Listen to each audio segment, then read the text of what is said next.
Toute histoire a un commencement et le commencement de mon immersion à la communauté des béatitudes se situe en 1999 quand un soir mon mari rentrant du travail m'annonce sous une forme assez illuminée que en fait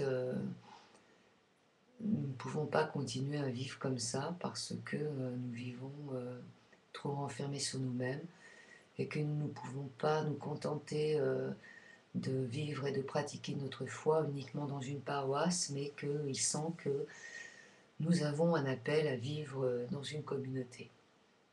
Alors, bien entendu, il cherche d'abord autour de chez nous. À cette époque, nous étions dans le Var, et rien ne correspond à ce qu'il recherche.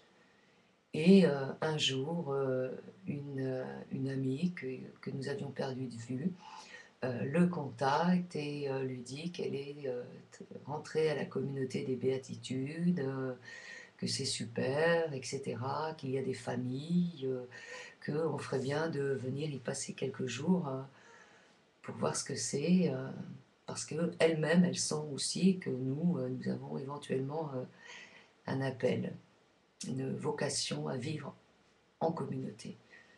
Alors, nous suivons son conseil et nous venons justement précisément à l'abbaye de Bonnecombe, où se situe la communauté des béatitudes, passer quelques jours pendant les vacances de Noël.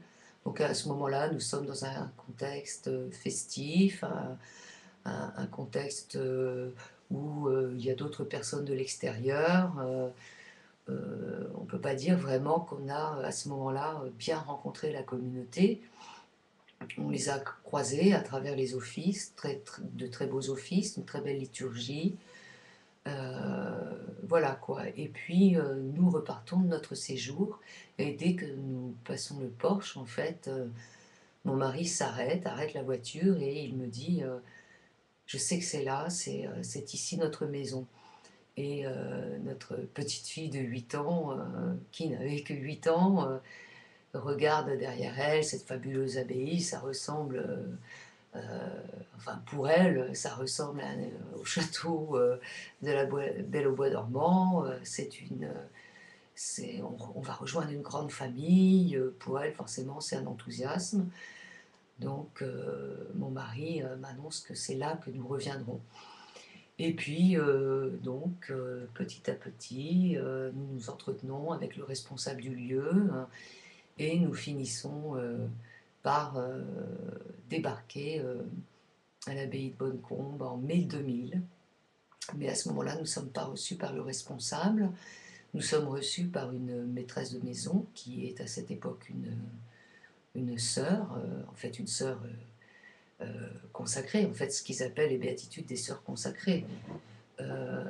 Et donc là déjà, l'accueil est beaucoup moins chaleureux que le contact qu'on avait eu avec le responsable. Et je découvre que on nous a approprié comme logement 2 petites chambres sous les greniers, soit 80 marches pour y accéder, sans eau chaude, sans cuisinière, sans rien du tout en fait. Vraiment, genre de chambre d'étudiante, d'étudiants collés, très peu de mètres carrés, puisqu'on est sous les toits. Alors c'est, il ne faut pas être trop grand. Donc là, je commence déjà à être très mal, même à vrai dire, je pleure.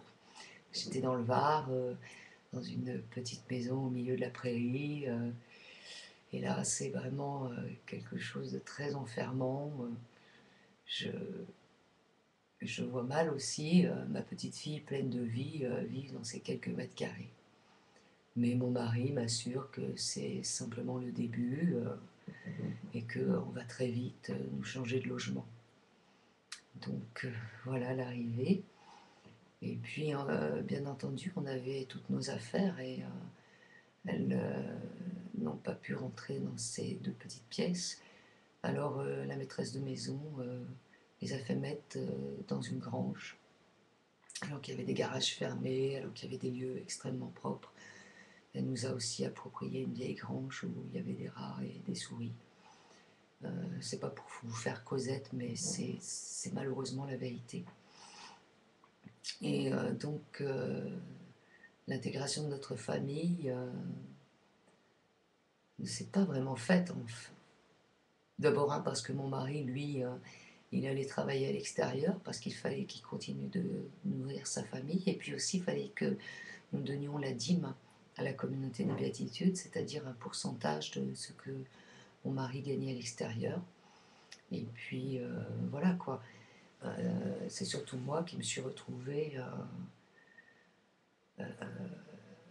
en tant que stagiaire à suivre le programme de la déprogrammation sociale, etc. etc. Oui, je dis déprogrammation parce qu'en fait, tout le rythme de vie vous fait perdre complètement vos repères et il n'y a pas du tout de formation. Enfin, la formation, c'est simplement d'entendre à longueur de journée à la communauté des béatitudes, ça ne se fait pas. Pour devenir saint, il faut faire comme si. À la communauté des béatitudes, on ne pose pas de questions. Si tu poses trop de questions, c'est que tu n'es pas faite pour la communauté. Voilà ce qui était ma formation, puisque je posais beaucoup de questions, mais je posais des questions non pas dans un, en tout cas au début, pas du tout dans un esprit critique, mais pour essayer de comprendre ce que je devais vivre, parce que le minimum des choses, c'est que moi, je veux bien servir, mais il faut que que je comprenne le sens de ce service. Il faut que quand même ce soit, enfin, je veux dire, en phase avec non pas mes convictions, mais euh, avec ce que l'Église catholique demande, avec la foi, quoi. Et là, il y avait déjà certaines choses en opposition avec, euh, avec toute la tradition de l'Église, en fait, vraiment, vraiment. Mais bon, sur les conseils de mon mari, j'ai pris sur moi, en espérant petit à petit que notre intégration se fasse avec, de la part de la communauté, plus d'enthousiasme et plus d'accueil, parce que c'était absolument pas accueillant. Il faut se dire que cette maison avait été fondée par l'ancien modérateur général et qu'il y avait envoyé d'abord des personnes atteintes de pathologie, ensuite d'autres personnes qui se posaient la question si elles allaient rester ou pas à la communauté, un couple de retraités qui en avait assez vu et qui était là pour se reposer, un autre couple de la communauté qui était parti d'une maison parce qu'il y avait eu un scandale de mœurs entre une sœur qui porte le voile et comment et, et un responsable. Euh, et donc c'était un contexte de personnes extrêmement particulier. Et ils avaient tous des rythmes particuliers parce que bien entendu, quand on arrive à la communauté des béatitudes, on a des devoirs au départ, mais on n'a aucun droit. Par contre, les engagés et puis ceux qui ont fondé la communauté, ceux qui ont beaucoup souffert, parce que ça c'est une phrase qui est souvent dite, quoi. Quand tu auras vécu tout ce que j'ai vécu à la communauté, alors tu sauras que tu fais partie de la communauté. Et donc ces engagés-là, ils avaient des rythmes particuliers. Euh, à l'abbaye de Bonnecombe, ils avaient créé des sortes d'ermitages, mais en fait, c'était ni plus ni moins que des lieux pour éviter de se croiser, parce qu'en fait, très peu de personnes s'entendaient et que la vie ensemble leur demandait tellement d'efforts que c'était pratiquement pas possible d'envisager d'être trop collés. Donc, il y avait des petites créations comme ça. Où les uns étaient ermites, les autres étaient malades, les autres avaient mal au dos. Enfin voilà, c'était, enfin pour moi c'était complètement du délire quoi. C'était, c'était bizarre quoi. Je m'attendais pas du tout à ça.